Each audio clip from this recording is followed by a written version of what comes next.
Hello again, everyone. Andrew here. Welcome back to part 3 of the mystery of the bevel blocks. If you have not already, please check out parts 1 and 2, as I will be building upon aspects of those videos. Before we begin, I want to say thank you to all of you who have subscribed and left feedback and criticisms, because that is what we are about around here. Special thanks to those who have subscribed to the album. I see it's gone up. Including Shermanator Osborne. Man, I really appreciate the insightful comments. You really know your stuff. Also, I appreciate the suggestions on improving the quality of the recordings. I'll try to have my fan off when I record. And I have to apologize about the dog sounds and noises. I can't really help those. Also, if my pauses and ramblings get a little irritating, please, just understand I'm new at this, and to be honest, I'm still really confused by what I'm looking at. So if it shows in my videos, just understand I'm genuinely puzzled half the time, and the other half of the time I'm about to say something I know is going to sound kooky. So bear with me, guys. We're in uncharted waters here, but let's begin. Okay guys, we left off last episode down here in Greece at this interesting looking wall that may or may not have had a secondary culture reface the stones. That's an interesting example. I'm not sure, still not sure about this site, but I know that the hallmarks are there, and it's definitely tight-fitting, well-formed wall, and is not really in line with the rest of the architecture of the site. So maybe look at more pictures of that site if you can and give me feedback. Next up, we were just about to start this site, which I am going to stammer through a lot because I really am confused by what I'm looking at here. Now, to begin, this is Saladin Castle in Syria, and I've written a long comment on this picture because I was trying to grapple with what I was looking at, and I'm going to try to share that with you guys now. And I really don't know how this one will turn out, but just bear with me and try to picture in your head what I'm going to describe. So this castle is basically entirely bevel blocks from top to bottom. The base of the castle is bedrock, I assume. This outcrop here in the foreground on the right, it appears to be natural bedrock. This must be, I assume this is closer to us than the castle. It has two different distinct color variations in it here, dark and light. Now the darker stone is on top on this piece and lighter as it gets down. Over here we kind of see the opposite, where the darker is on the bottom and the blocks are lighter. Now, in stone masonry, when you make a stone, you know, you're working all the surfaces and exposing fresh rock, which could change the color of the stones, right? So when you have your bedrock of one color and your blocks of another color, that would make sense. But in some instances here, we see where blocks are half of one color and half of another color. We see blocks that appear to emerge from the bedrock. Like they are well-formed blocks up here, and as they go down, they just kind of dissolve back into bedrock. And over here on the second column, or second tower, this is really interesting. You see what appear to be almost blocks, as if there were more about to be made, as if these are still attached to the bedrock. That's really interesting to me. Or if this is a socket and they fit into the bedrock in a keystone fashion. I find that very interesting. But one of the more kooky things that I noticed that I'm still not sure about, but the color variations in the rock. I find the fact that they taper and they change from the darker to the lighter and back to the dark, and I'm not sure if what I'm looking at here is a monolithic structure that has been carved out from bedrock, then split into blocks, and then put back together in every single block's original location from where it was cut. I know that sounds ridiculous and really out there and unnecessary and way too much work, but I really don't understand the color variations that I'm seeing. Now, of course, we're going to see the little anomalies like the grass growing in tufts and maybe they're square holes. We have this other arrow slit here like we saw at the castle of Schobek. Yeah, here's some more square holes. You can see them when I zoom in. A lot of these I'll try to zoom in more on, guys. I know I was kind of zoomed out on a lot of the other posts. The coping stones and things up here get a little different than the rest. You know, they're just a little bit more, maybe more pronounced and smaller and more square. Perhaps there was something more at the top that's no longer there. But this site is just an enigma to me. I'm just these darker patches. Now, please understand that I understand the weathering of surfaces of rocks and how especially in Egypt, for example, that there could be different colors of the surface that's exposed versus the underlying surface, and that when you cut a fresh surface over time, the color will change due to the exposure to the air. I know all this, but what I'm looking at here, it almost looks like this is all still what the natural color variations of the bedrock were, as if these blocks were still all one whole monolithic piece. Maybe I'm wrong about that. Maybe it's just the way I think that I'm seeing it, and that's not what I'm really seeing.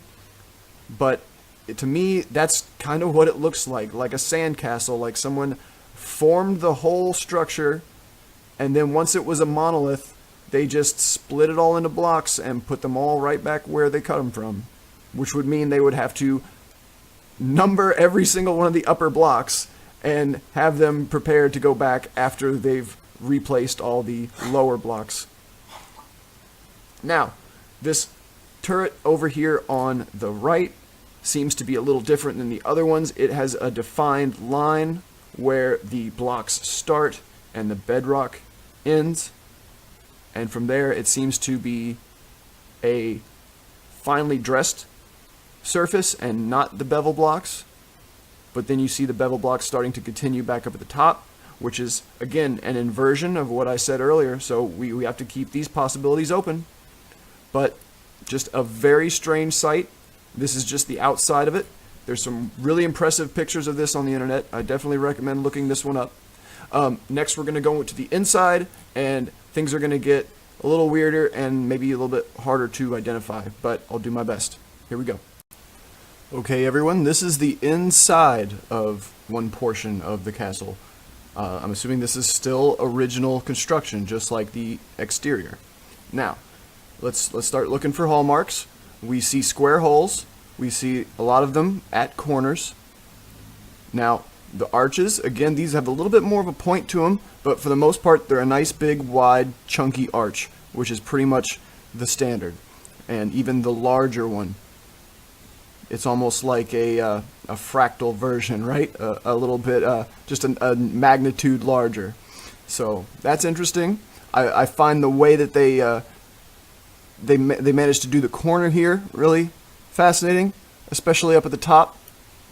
All these overlapping pieces and the central square piece, or cross-shaped piece. So that's really interesting. Oh, and they even go around corners, so they fit together like fingers. That's really interesting. They might even have square holes in them. Some more foliage, who knows? Over here, who knows? But what I've noticed at a lot of these sites is the bevel blocks themselves tend to be exterior features, and the interiors tend to be smoother and finely dressed. And, you know, most historians and stone people will say, well, yeah, of course, that's like an exterior style, and you don't do that on the inside. But later on, we might see them inside as well. So we're going to have to keep, you know, that option open, and why would they do it inside, and all the questions that brings up. Interesting lintels here. They have little extra bits at the bottom, and I suppose that's about it for the interior. I just wanted to show the impressiveness of the arches, the way they fit together, and the fact that there are hallmarks, the square holes, and the similar shape of the arches, and just the overall impressive nature of it. So if you want to look into this more and give me some feedback, I would love to hear more about this castle. It's very impressive. All right, let's go back.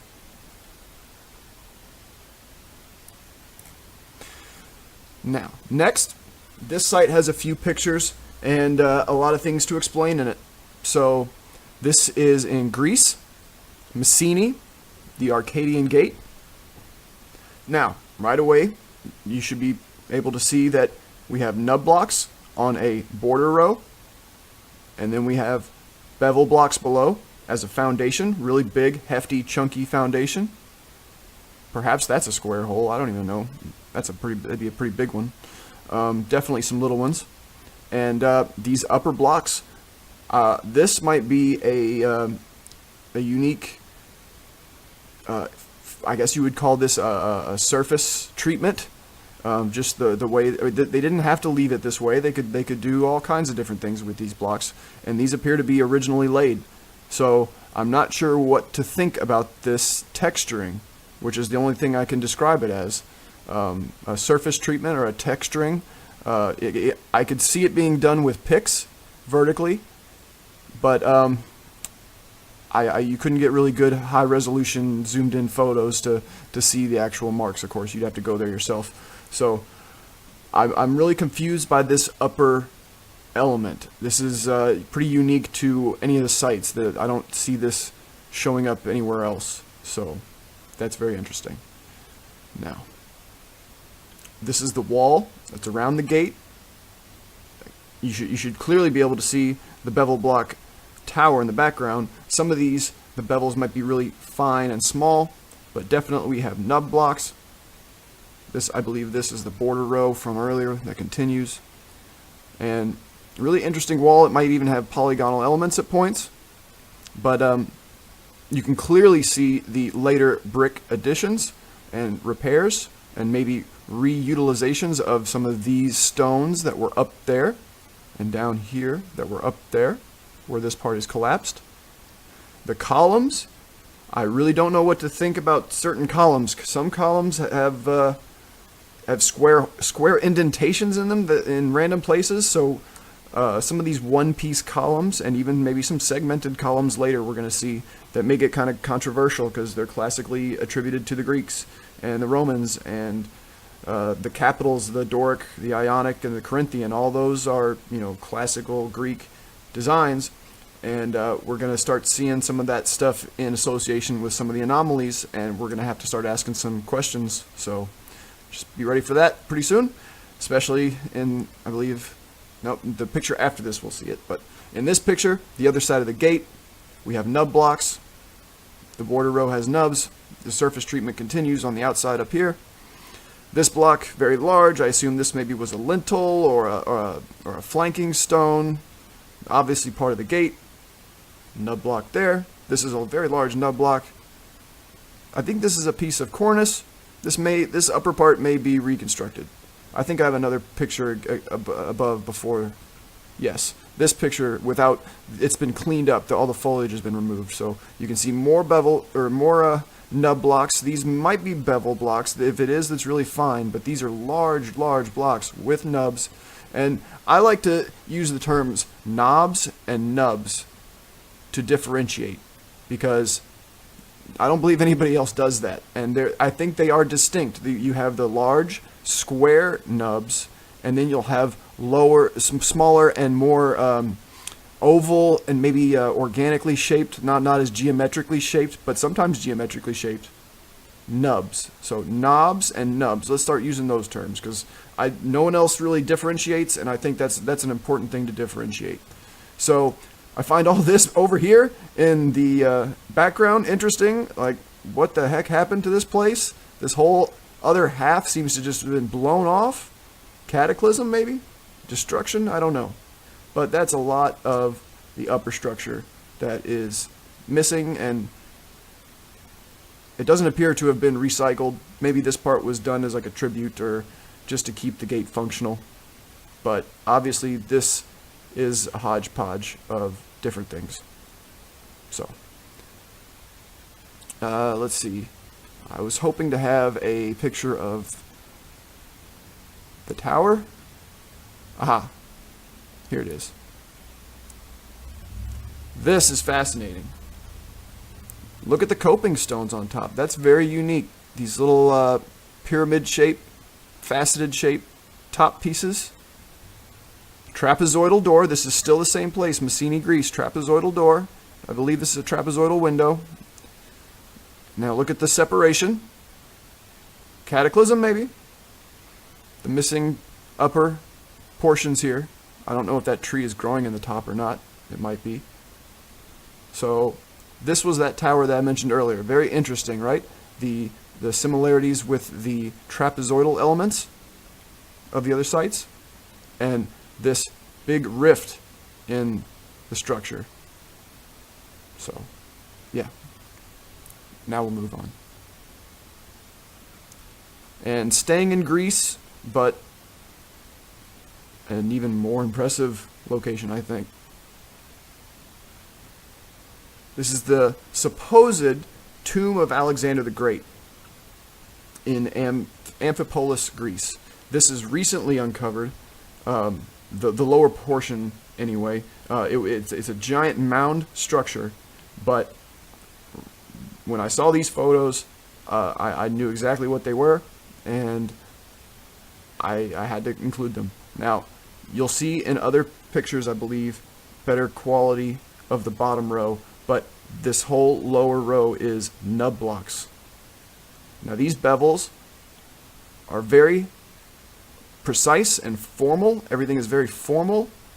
The surface appears to have a unique treatment, kind of like the other rounded style that we saw at the other site in Greece that may or may not be secondary. That makes me wonder about the original treatment of that surface, because this appears to also be the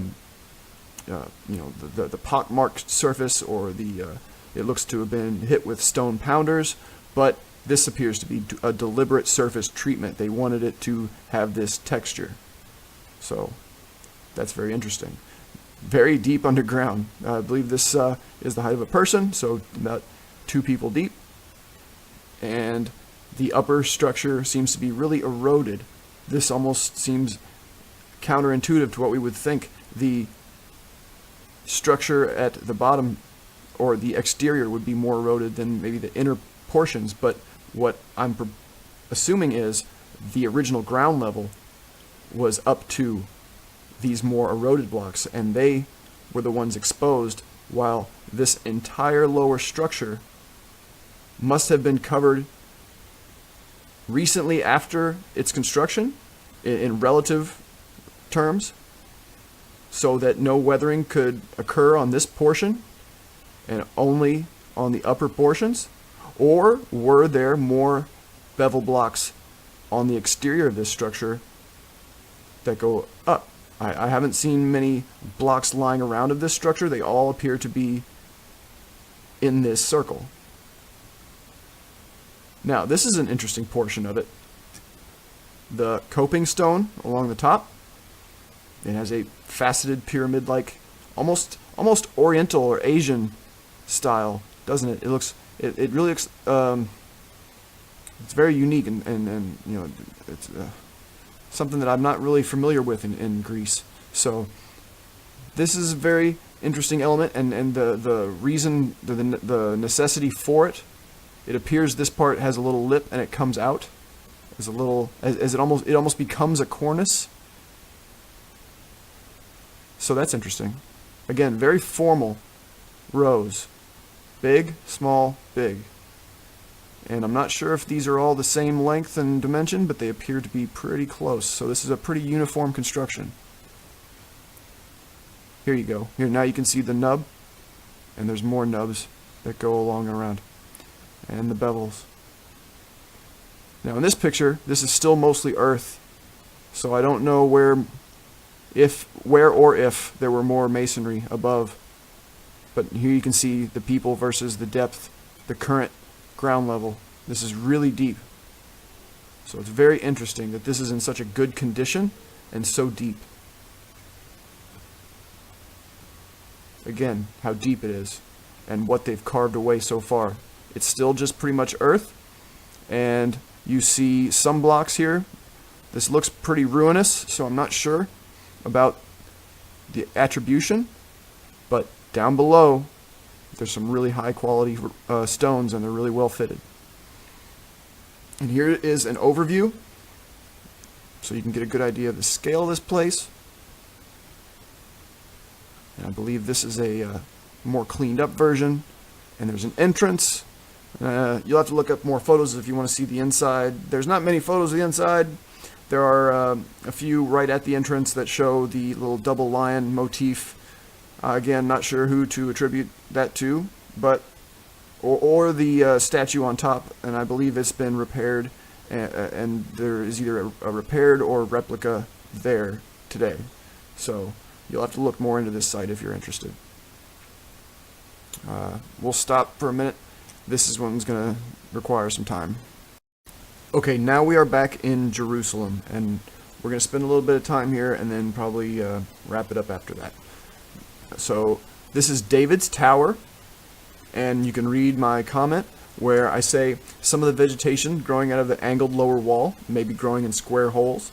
Now this was the point in the research where I was familiar with the square holes and the square indentations in association with the bevel blocks, but this was kind of the eureka moment for me where I noticed a lot of vegetation in these walls, and I was like, I bet if you pulled those out, you would find the square holes also. And I'm almost certain in most of these cases you will.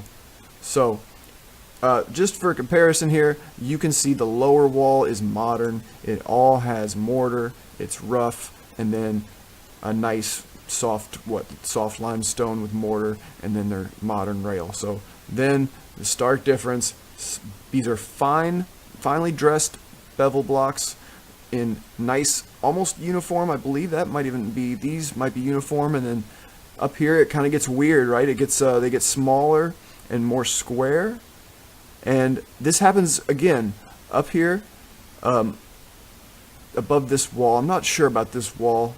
It could be original. It very well could be, or it's a lot smaller blocks, but again, that's not necessarily an indication of later.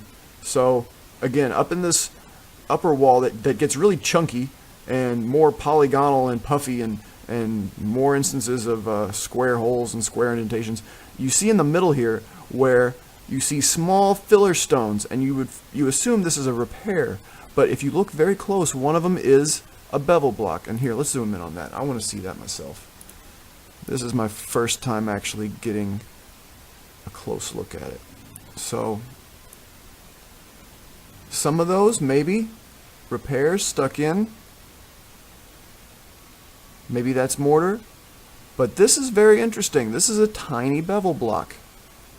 So was this like a spiral motif? Like a decorative element? It's very interesting, isn't it?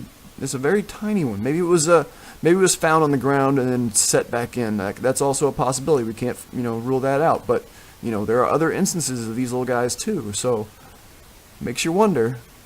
And then up here you'll see this border row, the angled piece that could very well be original. But you do notice we start seeing mortar up at the top, and that's a big no-no in this research, anything that we're talking about is dry laid with no mortar, and some of this stuff is repaired, and then you look closer and you start seeing more mortar.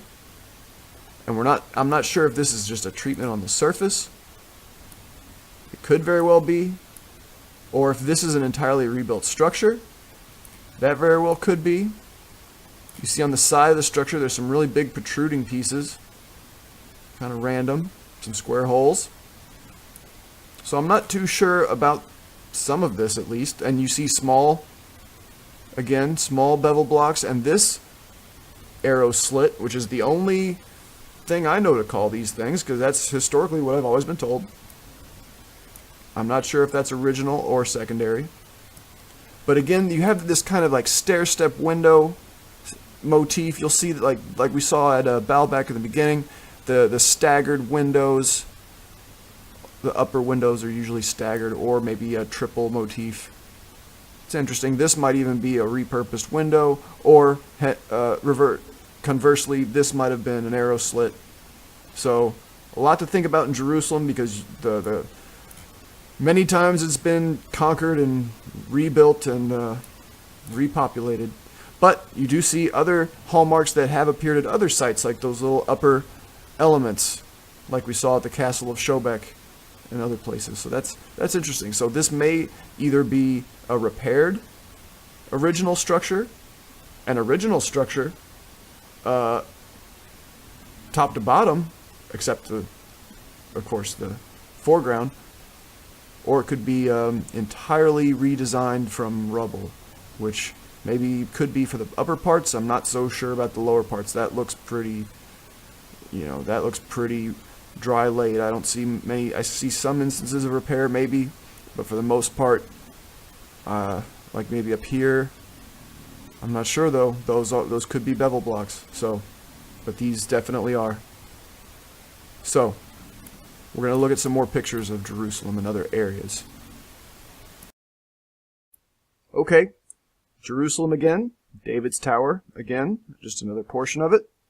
And clearly you should be able to see some bevel blocks down here. Maybe this little structure is original. Maybe that is rebuilt out of rubble. Hard to tell.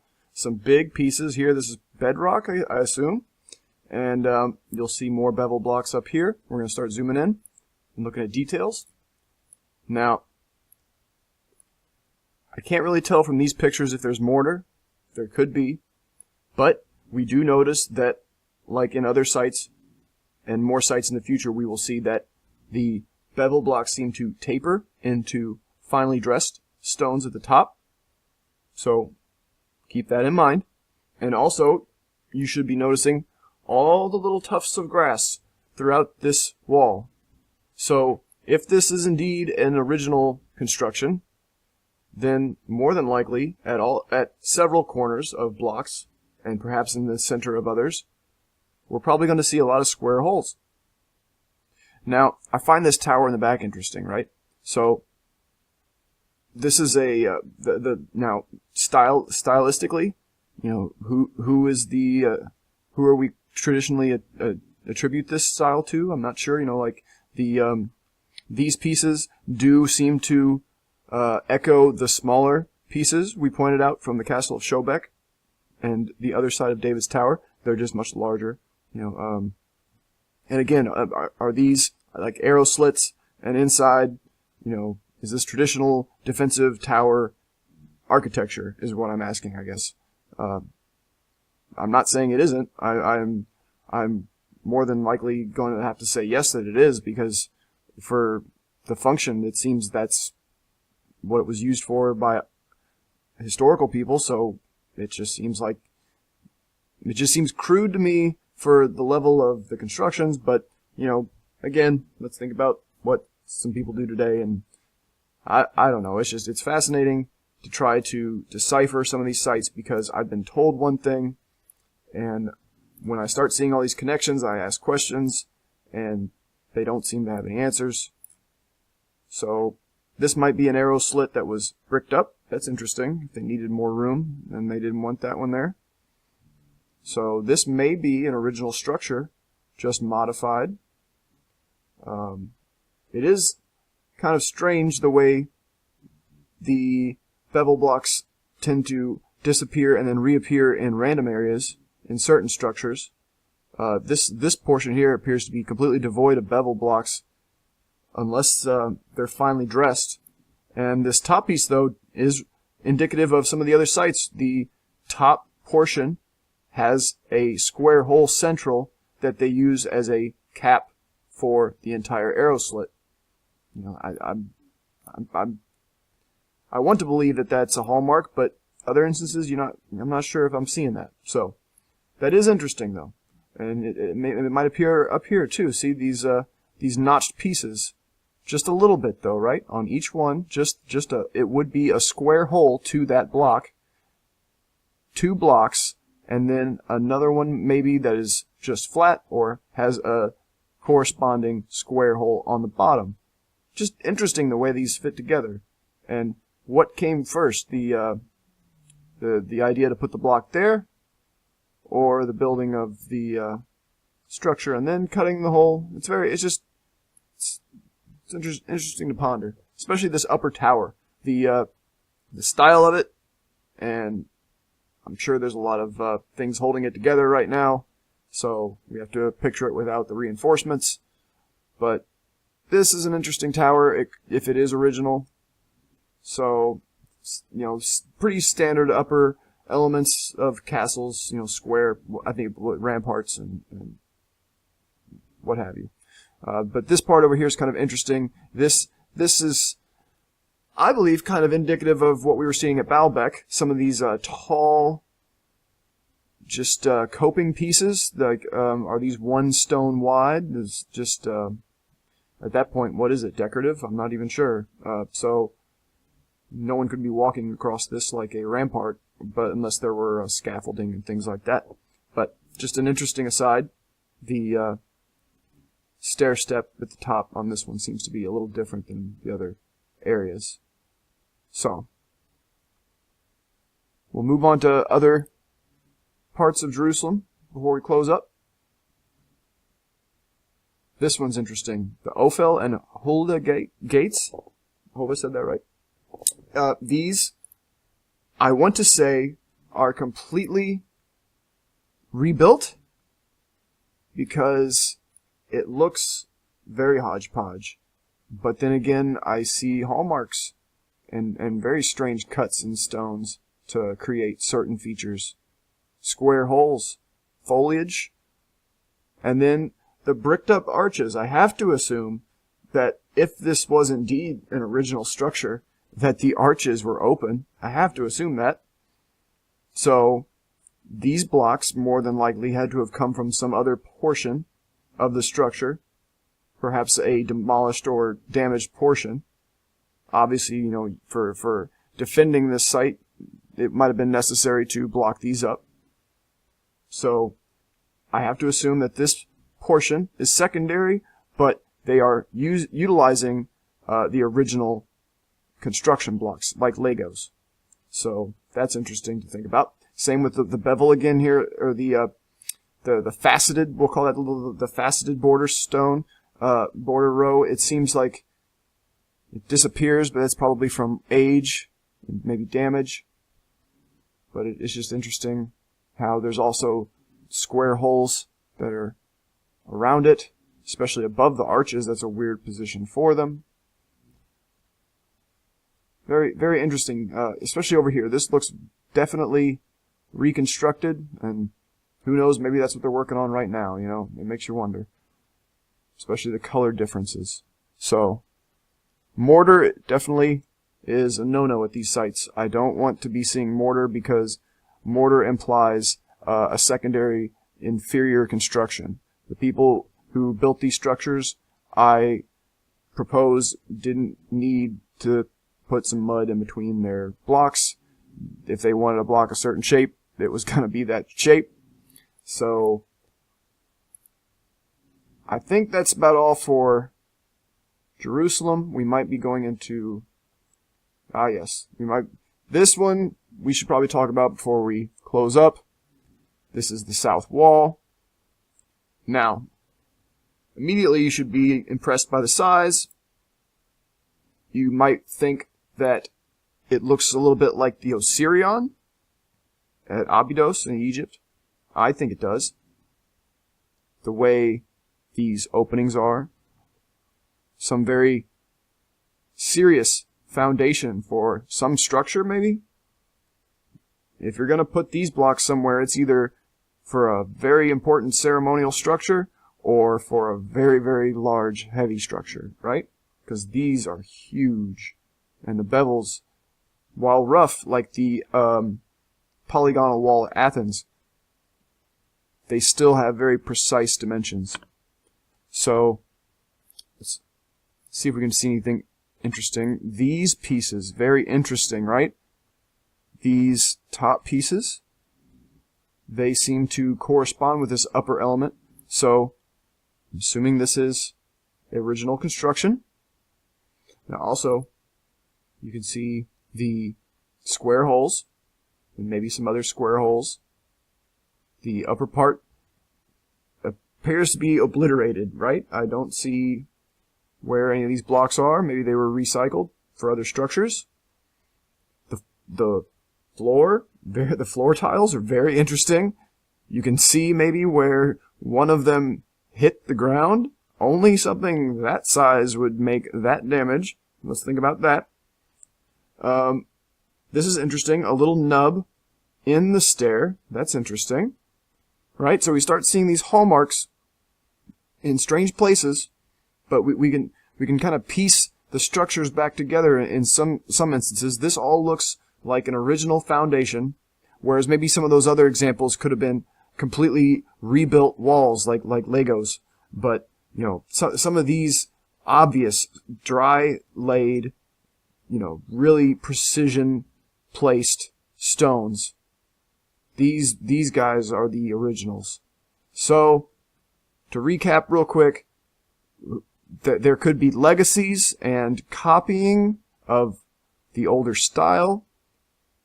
Perhaps the older elements were repurposed. Perhaps whole walls were repurposed, or perhaps they are hodgepodge on purpose, and the stylistic appearance was just not, it wasn't as important at that area of the site. That's the only thing I can think of. It's just really strange how some of these have different levels of bevels. This one has really pronounced. These may be a few, and they're really shallow. Maybe up there a little finely dressed one. And down here, these are very fine, and they seem to have certain rows that are very uniform and certain blocks that are very uniform. So this place, Jerusalem, the entire Jerusalem area, is very, very mysterious, has been populated for a very long time, and there may still be much, much more underground, right, that the Templar Knights were digging for, right? So we can piece together some mythology, we can go down some other rabbit holes and go other directions, but I like the ideas of Graham Hancock and my other subscribers, and I'll entertain some of their ideas, and maybe some of the ones that they will entertain, but they have to be well presented, and you have to be based in facts. So at this point, I'm willing to concede that I may be looking at completely recycled sites that could have original elements at their bases. So I don't claim that every single one of these sites is 100% original, and I think it's going to be hard to tell in some cases where the recycling happened if the repairers did a good job of finding matches for the bevel blocks that were laying around. So there's a lot to think about. It gets really muddled and confusing and convoluted, but like I said, we stick to the hallmarks and the impressive nature of the builders, and we will be on the right track.